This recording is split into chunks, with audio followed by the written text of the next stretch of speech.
नमस्कार। आज हम चतुर्भुज की परिभाषा एवं प्रकारों के बारे में अध्ययन करते हैं। तो शुरू करते हैं आज का ये वीडियो।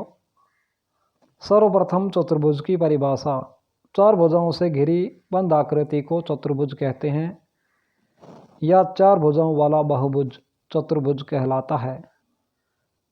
चित्रानुसार यहाँ चार भुजाएं हैं, AB, BC, CD और DA। चार कोण बन रहे हैं इस आकृति में, A, B, C एवं D। दो विकर्ण हैं, AC और BD। चतुर्भुज के चारों आंतरिक कोणों का योग यानी कि A, B, C एवं D का योग जो है वो 360 डिग्री होता है। चतुर्भुज का परिमाप अर्थात चारों ओर का माप चतुर्भुज की चारों भुजाओं का योग होता है। जिस चतुर्भुज के चारों कोण अलग अलग माप के हो वह विषम कोणीय चतुर्भुज कहलाता है। समांतर चतुर्भुज ऐसा चतुर्भुज जिसकी सम्मुख भुजाएं बराबर एवं समांतर हो उसे समांतर चतुर्भुज कहते हैं। सम्मुख भुजाएं यानी कि आमने सामने की भुजाएं, यहाँ AD बराबर है BC के और AB बराबर है CD के और समांतर AD समांतर है BC के और AB समांतर है CD के। यहाँ विकर्ण है AC और BD। समांतर चतुर्भुज में विकर्ण एक दूसरे को समद्विभाजित करते हैं। समांतर चतुर्भुज का क्षेत्रफल ज्ञात करने का सूत्र है आधार गुणा ऊंचाई। आधार गुणा ऊंचाई। आयत ऐसा चतुर्भुज जिसका प्रत्येक कोण समकोण हो और आमने सामने की भुजाएं बराबर हो। तो यहाँ ये चारों कोण 90 डिग्री के अर्थात समकोण हैं और आमने सामने की भुजाएं यानी कि AB बराबर है CD के और AD बराबर है BC के। आयत का क्षेत्रफल ज्ञात करने का सूत्र है लंबाई गुणा चौड़ाई। आयत में विकर्ण जो है एक दूसरे को, विकर्ण AC और BD एक दूसरे को समद्विभाजित करते हैं।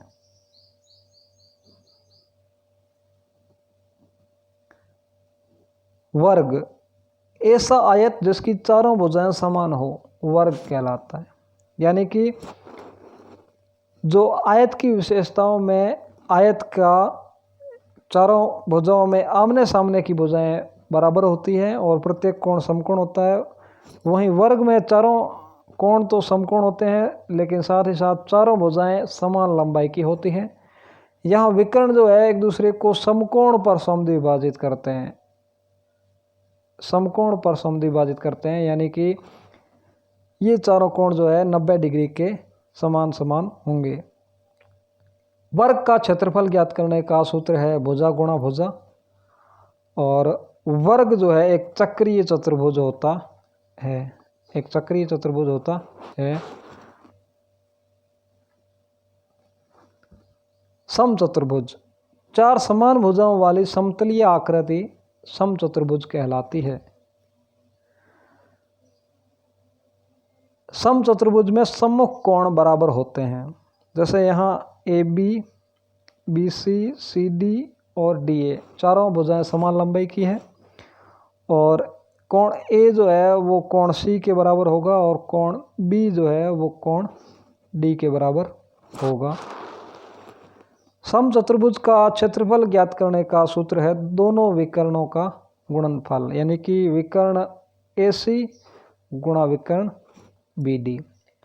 वर्ग जो है वो एक प्रकार का समचतुर्भुज है। समलंब चतुर्भुज वह चतुर्भुज जिसमें सम्मुख भुजाओं का एक जोड़ा समांतर हो, समलंब चतुर्भुज कहलाता है। और समलंब चतुर्भुज का क्षेत्रफल ज्ञात करने का सूत्र है 1/2 गुणा समांतर भुजाओं का योग गुणा समांतर भुजाओं के बीच की दूरी। यहाँ समांतर भुजाएं हैं, AD समांतर है BC के, और इन दोनों भुजाओं के बीच की जो दूरी होगी वह ऊंचाई कह सकते हैं। तो समलंब चतुर्भुज का एक प्रकार और है समद्विबाहु समलंब चतुर्भुज, जिसमें कि समांतर भुजाओं के अतिरिक्त वाली दोनों भुजाएं लंबाई में एक दूसरे के समान होती है, तो वह जो है समद्विबाहु समलंब चतुर्भुज कहलाता है।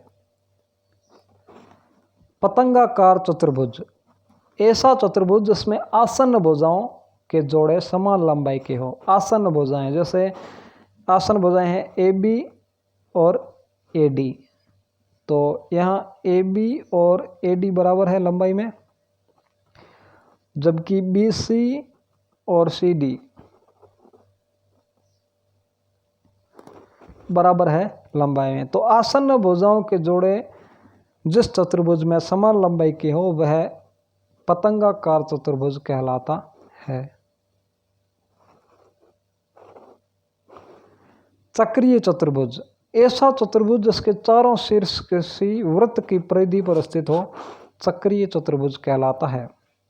जैसे इस चतुर्भुज के चारों शीर्ष A, B, C एवं AD चारों ही किसी वृत्त की परिधि पर स्थित है, इसलिए यह चक्रीय चतुर्भुज कहलाता है। चक्रीय चतुर्भुज के आमने सामने के कोणों का योग यानी कि सम्मुख कोणों का योग 180 डिग्री होता है, यानी कि A और C और B एवं D इन चारों A एवं C का योग होगा 180 और B एवं D कोण का योग होगा 180।